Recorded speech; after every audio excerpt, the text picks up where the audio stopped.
Modelo específico de solicitação de esclarecimento. Boa tarde, Leonardo, nosso aluno do Mestres da Licitação. Seja muito bem-vindo aqui no nosso YouTube. Olha, não tem muito um modelo para solicitação de esclarecimento, tá, Leonardo? Por quê? Diferentemente da impugnação, a solicitação de esclarecimento é algo muito mais simples, é algo simples, né? É algo muito menos formal. Então, é como se fosse um e-mail. Imagine que você estivesse mandando um e-mail para o órgão público. Quais são as palavras que você usaria num e-mail? Por exemplo, você pode usar essas mesmas palavras, exatamente as mesmas palavras que você usaria num e-mail para fazer um pedido de esclarecimento. Então, vou te dar um exemplo de que já aconteceu muito com a gente. A gente vai participar de uma licitação de lâmpada e o edital não pedia me fugiu a palavra, a certificação do Inmetro, né? O edital não pedia a certificação do Inmetro. Quando não pedia, o que a gente fazia? Antes de impugnar, a impugnação, ela é um instrumento que pode ser utilizado, mas ela é mais formal. Você vai precisar fazer uma peça, vai precisar, muitas vezes, não precisa ser advogado, mas é bom quando você faz com um conhecimento de advogado, né? Por exemplo, eu não sou advogado, mas eu já fiz recurso, eu já fiz impugnação. Eu tendo o conhecimento mínimo necessário, eu consigo fazer uma peça bem feita. E não precisa muito. Tem modelo para isso daí, né, galera? Você não precisa ficar inventando a roda. Você pega um modelo, dá uma adaptada ali boa, beleza? E aí, o que acontece? Antes de partir para a impugnação, vamos pedir um esclarecimento, né? Então a gente abre o edital, vai ter uma parte do edital que vai falar lá, do pedido de esclarecimento e impugnação. Sempre tem, todo edital tem. Você vai lá, vai procurar o e-mail, você vai ter que mandar esse pedido por e-mail. Você abre o seu e-mail no Gmail. O que a gente colocava no caso do edital que não pedia em metro? Senhor pregoeiro, muito boa tarde. Sou licitante e tenho interesse em participar da licitação número tal desta unidade, né? Desta estimada unidade de compra. Não precisa nem usar palavras bonitas, tá? É só um exemplo aqui. Você fala lá que você tem interesse de participar da licitação, aí você fala, analisando o edital, chegamos à conclusão de que não foi solicitado material, produto contendo a certificação do Inmetro, o que contraria a lei nacional, e aí você cita a lei, no nosso caso lá, a gente citava a lei, que eu não vou lembrar o número de cabeça agora, o que contraria a lei. Solicito-vos verificar a possibilidade de readequar ao edital para que tenhamos uma licitação de acordo com a lei. Tranquilo, fui direto ao ponto ali, não fui também muito informal e também não fui muito formal. Mandei umas palavrinhas bonitas ali, é isso, né? O esclarecimento é isso. Se você quiser, Leonardo, coloca exatamente qual que é a sua dúvida, que eu já te dou um modelo agora aqui de esclarecimento, tá bom? Depois você só abre seu e-mail lá e escreve o que eu te disser agora, tá? Não tem muito segredo, imagine o esclarecimento como o e-mail. Tá bom, Bruno, mas por que eu não mando só um e-mail então? Porque o esclarecimento, apesar de você mandar por e-mail, vamos entender o esclarecimento como uma parte da licitação.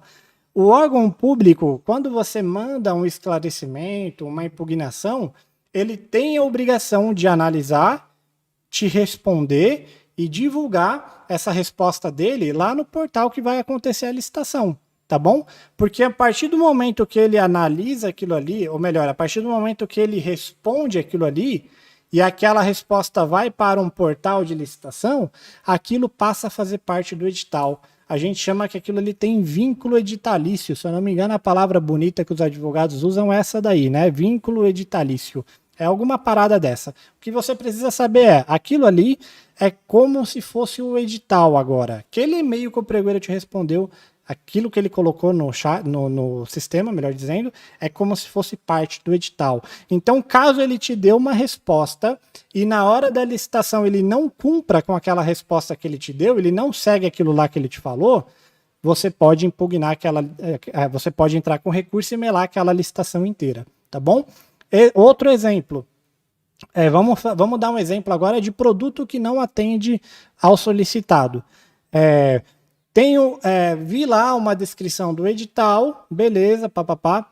E aí eu fiquei na dúvida, poxa, será que sei lá, vamos dar um exemplo aqui. O órgão público pediu uma lâmpada cuja amperagem seja de 10 volts. Tô só, galera, exemplo aqui, 10 watts. Exemplo totalmente viajando, tá? Só para você entender qual que é a pegada, o raciocínio. Então o edital pedia lá 10 watts, né, de potência da lâmpada. Aí eu tenho já aqui no meu estoque uma lâmpada que atende tudo. Só que nos watts ali não é de 10 watts, é uma de 9 watts. Aí eu fico na dúvida, será que essa de 9 atenderia? Aí o que você faz? Você não fica na dúvida, você faz um pedido de esclarecimento. Você vai lá, abre o e-mail e coloca: senhor pregoeiro, boa tarde. Sou licitante e tenho interesse em participar da licitação número tal.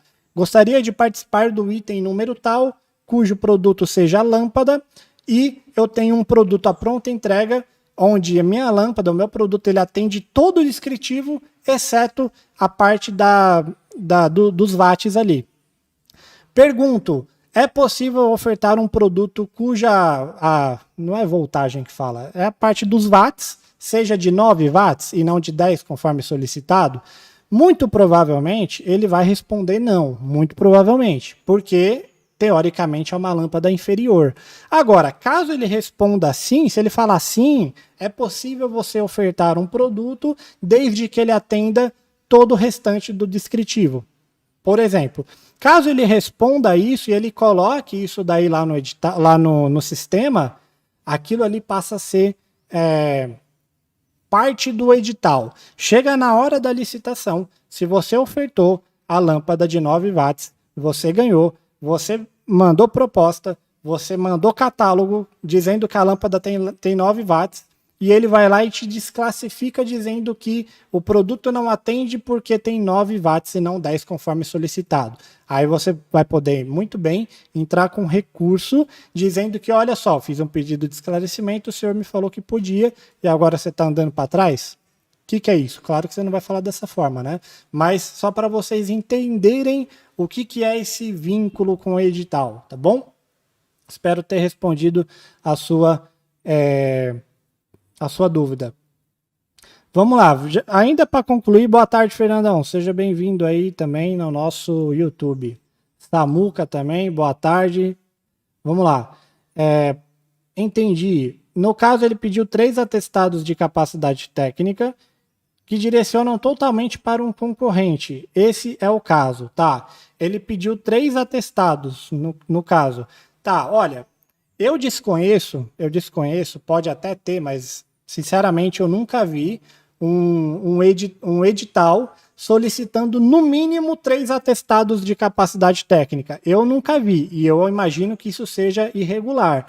O que ele pode fazer é solicitar um atestado que você comprove que já entregou, por exemplo, 50% da quantidade que está sendo licitada. Isso daí é legal, está dentro da lei, ele pode fazer isso. Agora, ele exigir no mínimo 5 atestados de capacidade técnica, isso daí, na minha opinião, é motivo para impugnação. Porque isso ele faz o quê? Quando ele solicita, quando ele fecha muito, né? Pede um monte de exigência, um monte de coisa nada a ver, ele fecha o mercado para poucos concorrentes. E na administração pública, no direito administrativo, tem um princípio que é da ampla concorrência, né? Então é interesse da administração pública que quanto mais empresas participar, melhor. Porque mais empresas participando, a gente tem o quê? Maior concorrência a gente tem um menor preço, né? Que para nós fornecedores é ruim, mas para a administração pública é bom. Quanto mais barato ela pagar, melhor. Economia aos cofres públicos, né? Então, se esse for o caso, Leonardo, você pode mandar um pedido de esclarecimento primeiro, lembrando que isso daí tem prazo, tá, galera? Uma coisa que eu deixei em aberto aí, isso daí tem prazo, tá? Você não pode, a qualquer momento, fazer um pedido de esclarecimento ou uma impugnação. Qual que é o prazo? 3 dias úteis antes, tá? Siga o que está no edital. E 3 dias úteis é para pregão, no caso. Mas para outros tipos de licitação, o prazo às vezes muda. Então siga o que está no edital. Se você procurar a parte da impugnação, ele vai falar lá. É 3 dias úteis, tá bom? Já vi casos de 5 dias úteis. Tudo depende do órgão público que você está participando, a legislação que ele está seguindo, né? Pode ser que seja uma licitação que esteja acontecendo não pela Lei Geral de Licitações, mas pela lei do Sistema S, por exemplo. Tem uma lei deles lá, lei, decreto, sei lá o que é, não lembro de cabeça agora, mas eles têm uma lei própria do Sistema S, eles não seguem a Lei Geral de Licitação e eles têm o prazo próprio. A lei das estatais também tem prazo próprio. Então, você tem que seguir o que está no edital, mas geralmente são 3 dias úteis para pregão, geralmente é isso aí, tá bom? Vamos lá. O que você vai fazer, Leonardo? Só para a gente amarrar essa questão, a gente encerra pedido de esclarecimento, né? Estou batendo bastante forte, porque é uma dúvida muito recorrente essa, pedido de esclarecimento e impugnação. Então, vamos lá. Senhor pregoeiro, boa tarde. Sou licitante e pretendo participar da licitação XYZ, você cita o número da licitação. Analisando o edital, percebi que o senhor está solicitando, no mínimo, 3 atestados de capacidade técnica, o que contraria a Lei Geral de Licitações número 8666. Solicito-vos verificar a possibilidade de solicitar apenas um atestado de capacidade técnica ou tirar essa. Faz o seguinte, solicito verificar a possibilidade de retirar a exigência de, no mínimo, 3 atestados, tornando a licitação legítima conforme manda a Lei Geral de Licitações. Se você colocar isso daí, ele vai te dar uma resposta lá e você analisa o que ele vai responder. Se a resposta dele não for a contento, o que você faz?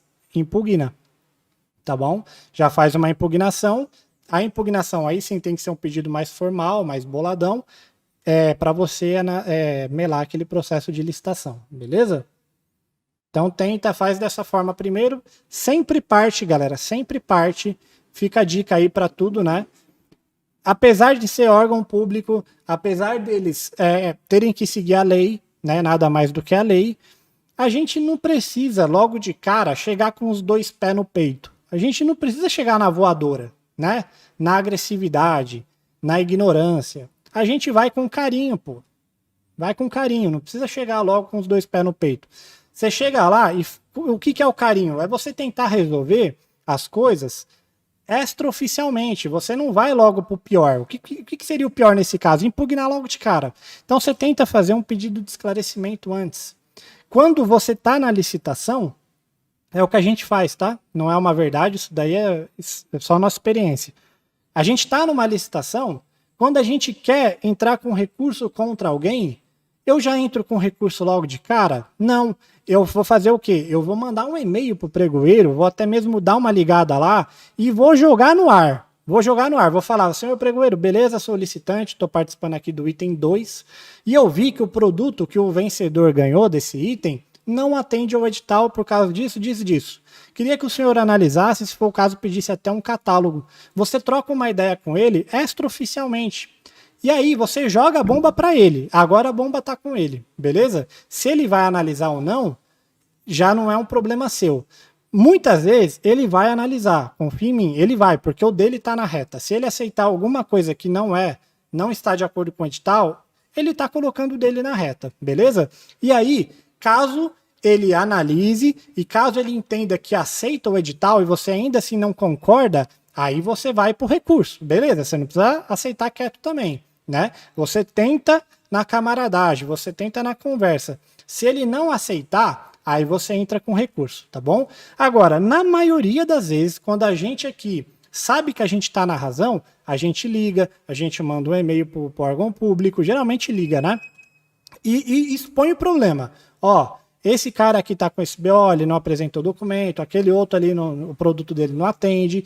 E aí, você, tira toda essa necessidade de fazer um recurso depois. Geralmente, os pregoeiros, eles vão lá, vão analisar e vão eles mesmos já desclassificar o cara. Você poupa o seu tempo de ter que ficar fazendo recurso, tá bom? Então, por isso que a gente sempre fala, não precisa ir na ignorância. Vai na conversa, vai na lábia, tenta trocar uma ideia, expõe o problema, joga a bomba pro ombro dele lá. Se ele não resolver, em último caso, em última instância, você também não vai ficar aceitando tudo, né? Aí você entra com recurso, tá bom? E isso você faz antes do recurso. Antes da impugnação, você faz o pedido de esclarecimento. É uma forma mais amigável, tá certo? Você não precisa... Quanto mais você tiver ali, trocando uma ideia e ser amigo, né? do pregoeiro é melhor. Isso na vida mesmo. Quando você é parceiro, camarada de alguém, né? As coisas tendem a resolver mais facilmente. Quando você parte logo para agressão, querendo, né, achar que entende tudo, que é dono da verdade, o cara que está do outro lado, o instinto humano dele já é o quê? De se defender. O cara já vai querer se defender. Opa, o cara tá aqui me acusando de um monte de coisa, já vou me defender. O cara já se fecha, a partir daí você não tem mais papo. Aí você vai ter que ir na lei, você vai ter que fazer recurso, aí o quê? É dor de cabeça para todo mundo, né? Ninguém quer isso, beleza?